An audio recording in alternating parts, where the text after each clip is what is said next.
یہ نہیں کہ بس میں اچھے کام کر رہا ہوں تو بس مجھے بخشش مل گئی ہے تو اب میں کچھ بھی کروں.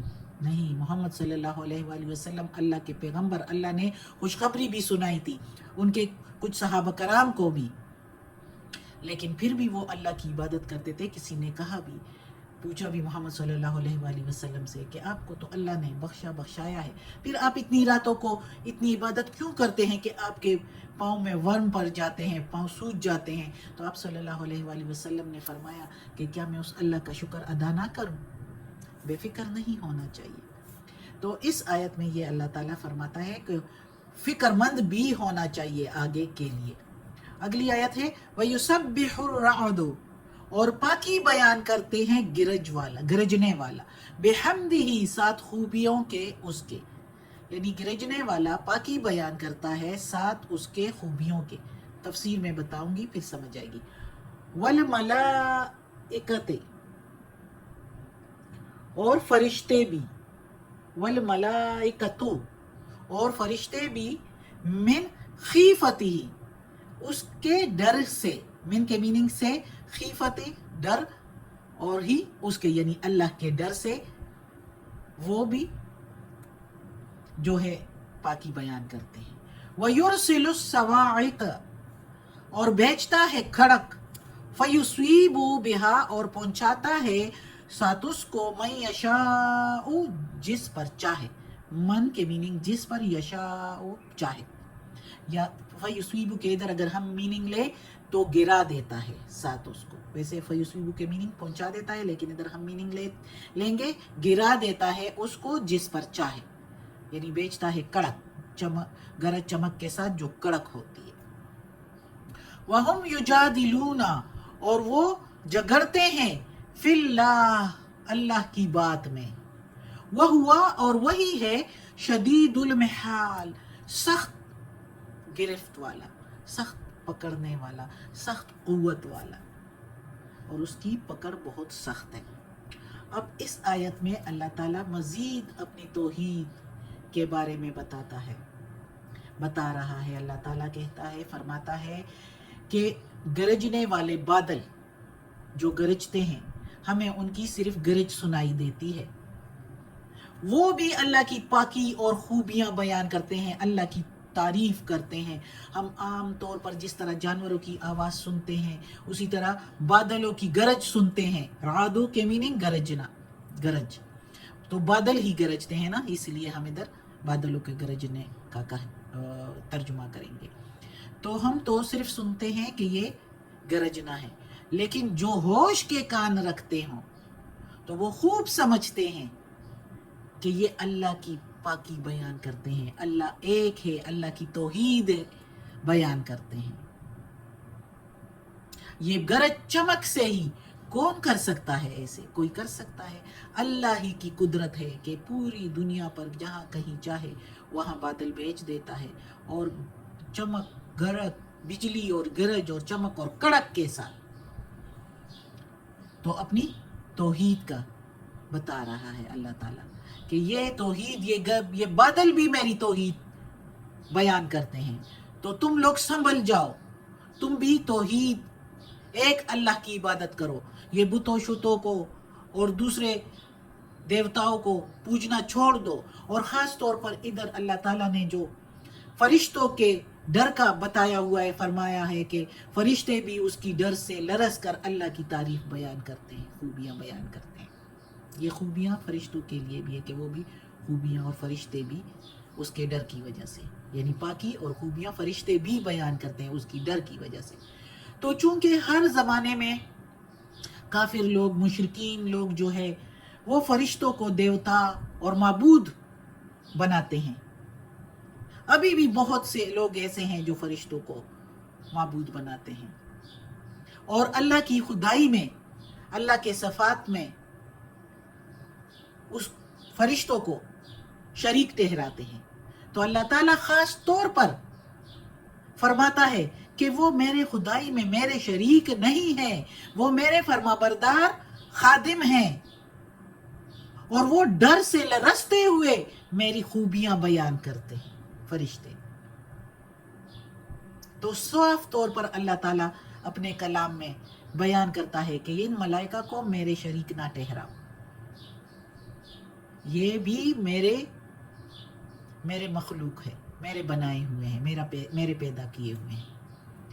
اور پھر اللہ تعالیٰ کہتا ہے کہ یہ زور کی کڑک جو بادلوں کے گرج چمک کے ساتھ ایک کڑک ہوتی ہے، جو بجلی کا گرنا ہوتا ہے، وہ کڑک، تو وہ جس پر چاہے، میں چاہوں تو اس پر گرا سکتا ہوں، جو جہاں کہیں بھی ہو تو اس پر گرا دیتا ہوں، وہ میرے معاملے میں جگڑتے ہیں، اللہ تعالیٰ کہتا ہے۔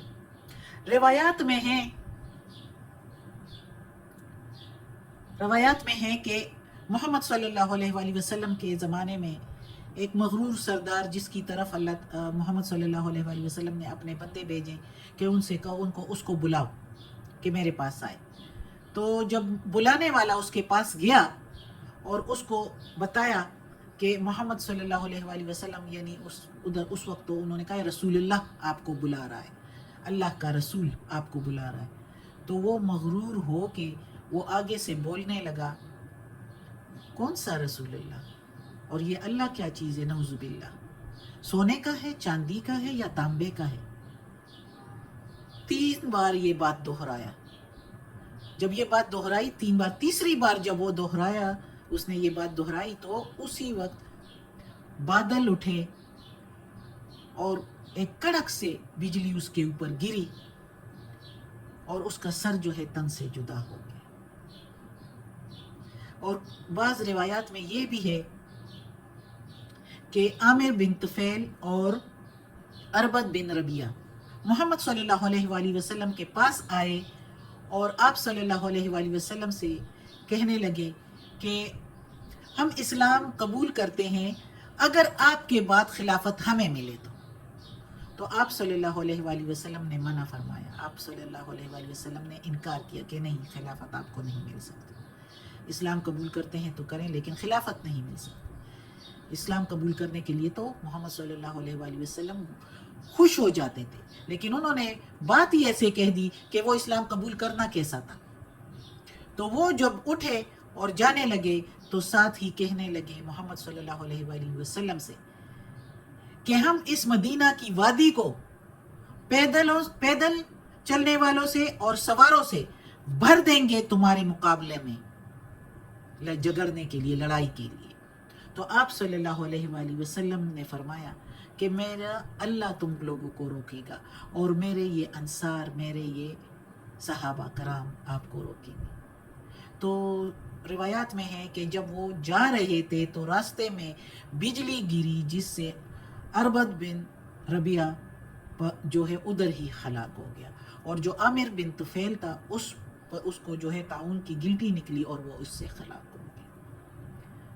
تو اللہ جس پر چاہے تو وہ گرا دیتا ہے، جو اللہ کی بات میں جگڑتے ہیں، جو اللہ کی بات یعنی اللہ کا پیغام، اللہ کی توحید کے بارے میں جو باتیں ہیں قرآن میں، اللہ کے جہاد کے بارے میں، جو اللہ کے احکامات ہیں اس کے بارے میں، جو قرآن میں ہے اس کے بارے میں جگڑتے ہیں کہ نہیں یہ ایسے نہیں ایسے، تعویلیں پیش کرتے ہیں، تو اس کے لیے پھر اللہ کی گرفت بہت سخت ہے۔ اللہ تعالیٰ فرماتا ہے کہ اللہ کے گرفت سے پھر کوئی نہیں چھوٹ سکتا۔